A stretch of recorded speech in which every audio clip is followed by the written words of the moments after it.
आप हैं क्या? सर मैं बड़ा इमोशनल आदमी हूँ कुछ मामलों के अंदर, अपने देश के मामले में बहुत इमोशनल हूँ मैं। बातें बहुत सत्यमेव जयते की बात करते हैं, अब सत्यमेव जयते में कि जो जीत गया वही सत्य हो गया, ऐसा लगता है। 1100 साल में भारत की आत्मा का नाश हो चुका है। मैं आपके चैनल के ऊपर भी कहता हूं, इस देश में जो कुछ हो रहा है उसके लिए मैं जिम्मेदार हूं, मैं हूं जिम्मेदार, क्योंकि ये देश मेरा है, इसकी एक एक गली मेरी है, इसकी सड़क पे लगा हुआ एक एक रोड़ा मेरा है, उसके लिए मैं जिम्मेदार हूं। Man is the best creation of God and God is the best imagination of man. तो या तो तुम मुकद्दर के सिकंदर हो तो अलग बात है, नहीं तो कम से कम अपने अंदर की प्रतिभा को तलाश करो रैशनल भाव के साथ। मुझे कोई फिल्म इंडस्ट्री में आना है तो आप विश्वास कीजिए ऐसा मेरा कोई इरादा नहीं था। मेरे सपने आईएएस बन के देश की सेवा करने के थे। छेती बौड़ी वे तभी बा नहीं था मैं मर गईया। I said will you marry me? बस 5:35 पे बोल दिया शादी करेगी। 17 दिन में तो शादी भी कर ली भाई साहब। तेरे इश्क ने नचैया वे कर थैया थैया चैती बौड़ी वे तभी बा नहीं था मैं मर गईया। ताक्षरी 1993 में आई थी और उसने सब कुछ मेरे करियर का आर्थिक रूप से और सामाजिक रूप से, प्रोफेशनल रूप से, हर तरह से अंताक्षरी का मेरे करियर में सबसे बड़ा योगदान है। सुहाना सफर हमने स्टार्ट किया था 2013 के बिगिनिंग में, जो आज भी चल रहा है। बिल्कुल रेडियो का प्रोग्राम है, कहानियां सुनाता हूँ, गाने सुनाता हूँ, वो आज भी चल रहा है। पंजाबी में ककड़ियों को तरह कहते, ठीक है, बिल्कुल। ककड़ी वाले का भेज दरा और उसी मोहल्ले से निकला वो गुरु को मनाने के लिए। आप देखिए क्या प्रेम हो गुरु को मनाने के लिए। कहंदा तरा ले ले तरा, तरा ले ले तरा जे तू तारे ते मैं तरा। ना कछु किया न करी सका न करने जोग शरीर, जो कुछ किया सो हरि किया भय कबीर कबीर। मेरा होना या मेरा होके ना होना भी मेरे हाथ में नहीं है। अगले जन्म का कोई कॉन्सेप्ट है तो मैं अगले जन्म में भी स्वर्गीय श्री मदनलाल कपूर और श्रीमती कमला कपूर के यहाँ ही पैदा होना चाहता हूँ, उनका ही पुत्र होना चाहता हूँ। और मैंने अपनी वसीयत में लिखा है कि जब आप सब लेके जाएंगे मुझे तो कौन सा संगीत चलना है। आप हैं क्या? आप इतना ज्ञान रखते हैं, अध्यात्म का ज्ञान आप रखते हैं, भाषाओं का ज्ञान आप रखते हैं, आप धर्मों का ज्ञान आप रखते हैं, और साथ में ये भी कहते हैं कि मैं तो जो है भगवान को नहीं मानता हूँ। आप हैं क्या? मैं पहले आपसे ही शुरुआत करना चाहता हूँ कि आप अपना परिचय खुद ही करवाइए प्लीज। कबीर का एक दो शब्द, ना कछु किया कबीर कहते हैं जी। तो मैं, ऐसा नहीं है कि मैं इस दोहे के माध्यम से कुछ कहना चाहता हूं, बल्कि कबीर ने ऐसा कहा जी। ना कछु किया न करी सका जी। न करने जोग शरीर जी। ना कछु किया न करी सका न करने जोग शरीर, जो कुछ किया सो हरि किया भय कबीर कबीर। जी। मेरा होना या मेरा होके ना होना भी मेरे हाथ में नहीं है, अगर सच पूछो तो। और ये तो मुझे पता पड़ गया है, जितनी जल्दी पता पड़ जाए उतना ही सौदा सस्ता हो जाएगा भाई साहब। कि हमारी हस्ती, हमारी औकात, हर मनुष्य की औकात कुछ नहीं है। जो बड़ी बड़ी सत्ता की सिंहासन के ऊपर बैठे हुए हैं जी, या हमारे शहर के अंदर रोटी के चंद टुकड़ों के लिए हाथ फैलाता हुआ वो मनुष्य जी, अमीर हो गरीब हो, राजा हो रंक हो, जी जाना सबको है, तो आने से लेकर जाने तक जी का जो सफर है जी वो असल में वापसी की कोशिश है। ये सफर ठीक से कट जाए, जी बस इसी की चेष्टा में लगे रहते हैं। कुछ लोग अपना बहुत ज़्यादा नाम करके जाते हैं, हम्म, कुछ लोग गुमनामी में ही चले जाते हैं। जी उमर खयाम ने एक बहुत अच्छी बात कही कि जिस दिन मुझे ये आभास हुआ, हम्म, जिस दिन ये मुझे आभास हुआ कि फर्श पर सोने वालों के सपने जी मखमल के गद्दों पे सोने वालों के सपनों से खराब हों, उसी दिन मुझे परमात्मा पे विश्वास हो गया। जी जरूरी नहीं है कि जो मखमल के गद्दों के ऊपर सोते हों उनके सपने बड़े मीठे होते हों, बिल्कुल जरूरी नहीं है। और जो पत्थर की गट्टियों के ऊपर जो मेरा मजदूर सोता है और वो उसके सपने मीठे नहीं होते हैं, ये भी कोई जरूरी नहीं है। कुछ इस जिंदगी के अंदर कुछ जरूरी नहीं है। तो क्या क्या करना, ठीक है, थोड़ा बहुत काम कर लिया, 2 पैसे कमा लिए। मैंने 2 पैसे कमाए, मुकेश अंबानी ने बहुत ज़्यादा कमा लिया है। जब सपना टूटता है तो वास्तविकता सामने आ जाती है। तो सामने जीवन चेतन जो हम बैठे हैं जिस तरह से वो सामने आता है।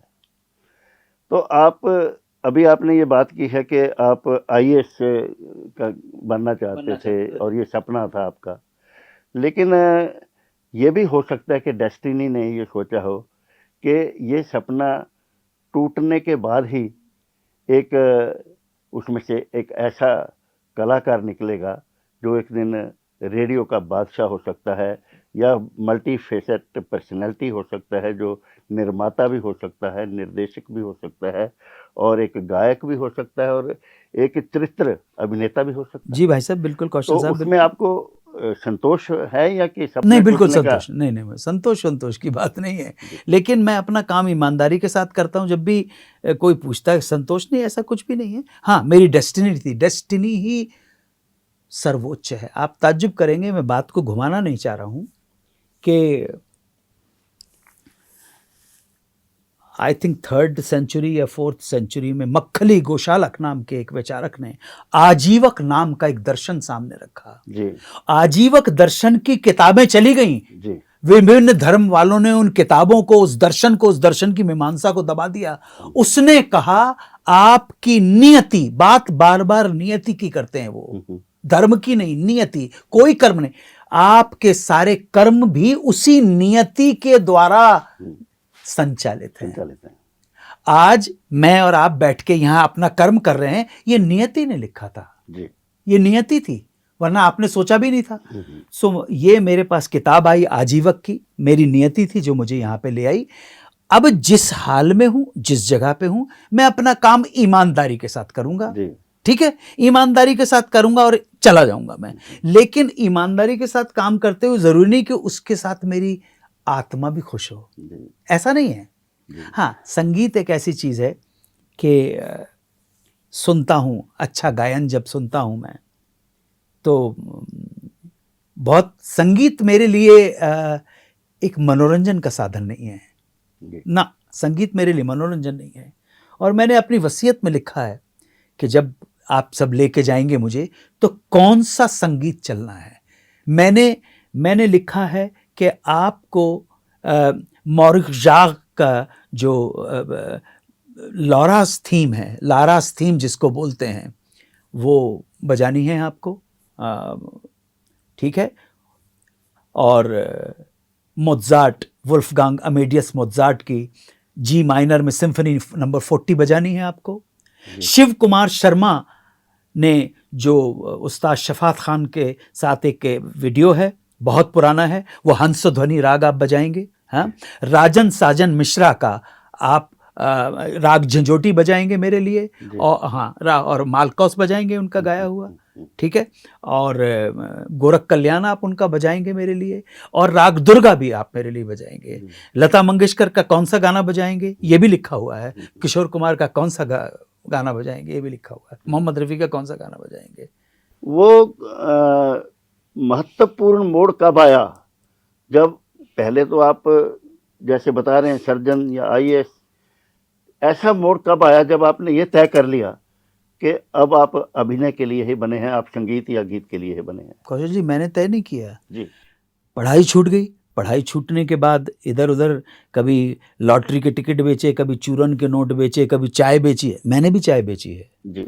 ध्यान रहे यहाँ पर, चाय बेची है मैंने। चाय बेचना कोई बुरी बात नहीं है। प्रधानमंत्री ने भी बेची। हाँ, कोई बात नहीं, कोई बुरी, बहुत अच्छी बात है जी। बहुत अच्छी बात है। इसके ऊपर भी प्रधानमंत्री को लेके, इस बात को लेके भी बहुत लोगों ने वो कहा, नहीं नहीं, हमारा देश कैसा भी है लेकिन प्रजातंत्र का ये भी एक रूप है कि यहाँ पर चाय बेचने वाला प्रधानमंत्री बन सकता है। मैं आपकी बात को घुमाना नहीं चाहता क्योंकि मेरे तो विचार आते हैं, मुझे क्या मालूम आप क्या क्वेश्चन पूछ रहे हैं। इस दुनिया के में दो ऐसे पॉलिटिशियंस हैं जिनका मैं बहुत सम्मान करता हूं जी। जिनके बारे में मैंने जाना है, बहुत सम्मान करता हूं उनका। पहले हैं जॉर्ज वॉशिंगटन जी। और दूसरे हैं अब्राहम लिंकन। मैं बहुत बहुत सम्मान करता हूं उनका। मतलब आप ये देखिए कि मैं जब अमेरिका जाता हूं, मेरी वाइफ अमेरिकन है, मैं कोशिश करता हूं कि रिचमंड में मैं, वो जैसे कहने मत्था हाँ, आज सर मैं बहुत मानता हूं। अब्राहम लिंकन के फादर कॉबलर थे, जूते बनाते थे, जूते। अब्राहम लिंकन अमेरिका के प्रेसिडेंट बन गए। तो एक सेनेटर था, उसने मजाक में कहा कि आप इतनी तकरीर कर रहे थे, तो मजाक में कहा कि आप तो जूते गांठने वाले के हो, आप तो जूते गांठने वाले के बेटे हो यार, क्या बड़ी बड़ी बातें कर रहे हो आप। तो अब्राहम लिंकन ने उस सेनेटर को जवाब दिया कि जनाब, मैं मानता हूं कि मैं एक जूते बनाने वाले का बेटा हूं, लेकिन मेरा देश इतना महान है कि जूते बनाने वाले का बेटा भी अमेरिका का राष्ट्रपति बन सकता है। और मेरा पिता ने जितने अच्छे जूते बनाए हैं लोगों के, उनमें से हो सकता है आपके पिताजी हो, आपके भी जूते बनाए हों उन्होंने। और अगर किसी वजह से आपके जूते खराब हो गए हों तो अपने जूते खराब मेरे पास ले आना, मैं व्हाइट हाउस में बैठ के उन जूतों को ठीक कर दूंगा, क्योंकि मैं एक चमार का बेटा हूं। अरे सर क्या बात है सर, ये गट्स होते हैं बोलने के, ये होता है, ये नेता नहीं है, ये वो लोग हैं जो जिनके ऊपर समाज आशाएं टिका के बैठता है जी। समझे ना।